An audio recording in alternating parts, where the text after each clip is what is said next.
Hey, it's Chris, and you're probably wondering what I'm doing out here. It's because of 2 emails.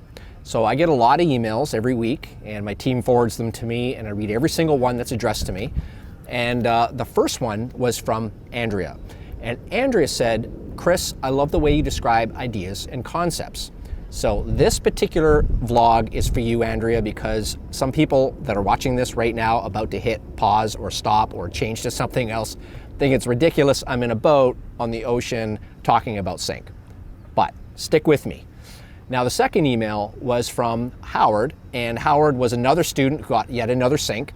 And the cool thing about this one was that we produced a song at Sundown Session Studio. Howard had an amazing song, so it was really easy. But I wanted to talk about mixing for a second and why mixing is over and underrated at the same time. A lot of people think that, the mixing stage is the critical part. It's the part that's going to make or break the song. A lot of people don't record the songs well at all, and what happens is they end up with, trying to fix it in the mix, which never works. I've been making records for 20 years, and I know that for a fact. It just never, ever works. The mix is nothing unto it itself. It has to do with amplifying and expressing what you've already done, the song that was already written, the music that's already been recorded, all those great takes, the vocal delivery, everything that went into creating the song is now coming to fruition with a mix. Now, what am I doing out here? Okay, so this year in Southern California, we have the biggest red tide that they've had in like 20 years. So the surfers saying they've been surfing and they've never seen anything quite like this. Now I can show you here. You probably can't see it too well, but that's very browny red, and it never looks like that. Now, the interesting thing about the red tide, this particular red tide, is it's a phosphorescent tide, which means that all these microorganisms in here are phosphorescent, and when night falls and the boats are moving through it, the dolphins are swimming out in the ocean over here, and the surf's crashing in, you get this amazing show. Thinking about mixing and using that as a metaphor, I like to think about it as without the phosphorescent tide, without this red tide, the ocean is beautiful. It's great, it's fantastic, it's got everything you ever need. No one thinks about, wow, if only we had a red tide, the ocean would be so much better right now. Nobody thinks that until the red tide comes. Then it becomes something special. It becomes something spectacular. It becomes something that separates the great mixes from the mediocre mixes. Okay, now what are those things? What are those things that separate the quality of mixes like that? So the first thing is the balance of all the instruments. Well, that seems pretty obvious, right? I can hear the guitars, I can hear the synth, I can hear the beat, I can hear the vocal. Cool, right? Done. Not really. The sign of a good mix to me is that the balance is so perfect between all of the instruments, and that includes ramping things up and ramping them down with automation. The solo happens and that jumps out at the right time, and the background vocals are just in the right spot in behind and everything. But there's this synergy between each element in the mix, complement each other only through the volume, right? Only through the actual gain on the fader.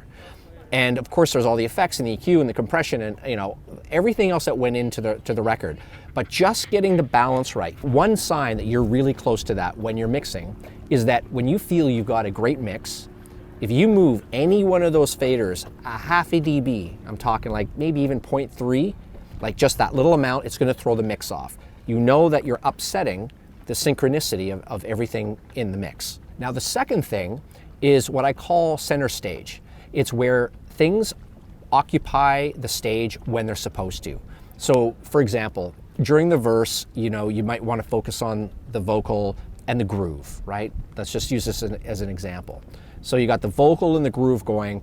As soon as you hit the pre-chorus, right, to separate out the pre-chorus from the rest of the song, you probably will introduce an element. Now that element can't be a timid little sound in behind the verse. It has to be something that is going to mark the pre-chorus and say, this is it. This is a new chapter. This is a new part of the song. There's a new energy. I'm saying something different. It's about to lead into something. In order to do that, you need to be bold. You need to really make sure that you put your element in front and center and say, this is it. So it could be turning up an arpeggiated guitar. It could be turning up this weird sound that you stuck in there to say that. It could be anything in the mix at all. Mixes need to be confident to move listeners. So always remember that about your mixes and being confident about what you're doing where. If you use like a really traditional kind of mix, like a guitar, say a guitar, drum, bass thing, right? During the guitar solo, you jack that guitar solo up, it should at least take over from where the vocal was, right? So you're paying attention to the vocals. When it comes time for the solo, exit the vocalist, in comes the solo guitar. It's got to be at least that, right? To grab your attention and say, here I am, this is what I'm doing, and then disappear quickly, right, when it's over. The third thing that really defines a great mix to me is the art of the unexpected. It's something that jumps out of the mix, or many things that you've never heard before, you didn't expect. It takes you into a place you didn't think was going to occur, right? Now, a lot of that can be in the songwriting and in the recording, but the mix is the thing that really nails that home. And don't forget, nowadays, you can add so many elements in a mix. It's so easy, right? So being able to change the sound of something or filter it according to how you're mixing the song, it makes the listener not get complacent, where they think, I know what's coming. This is this genre, this kind of song, this is going to happen. No, you got to surprise them. But you have to surprise them in a great way, just like the phosphorescent ocean. I mean, it is amazing what the awe that people have over what would, when you think about it, it's just some light, right? It's light coming from the ocean. It's nothing different than some gizmo you buy, online, and it's like a disco light you can turn on at home. Big deal. When you see it in nature, when you see it in the ocean, it is awe-inspiring. It separates the everyday ocean from it being an amazing day, right? I just wanted to use that as a metaphor. I wish I could show this to you. It's impossible. I tried to film it last night. I could see it, but I couldn't film it. So the best I can do is we're getting close to sunset and show you the much more boring side of the phosphorescent tide. I hope that you think about those things when you're mixing. And congratulations, Howard, on the sync. I'm glad we could be a part of it and in producing and mixing your song. And thanks for the inspiration, Andrea. All right, have a great one. Talk to you next time. Bye-bye.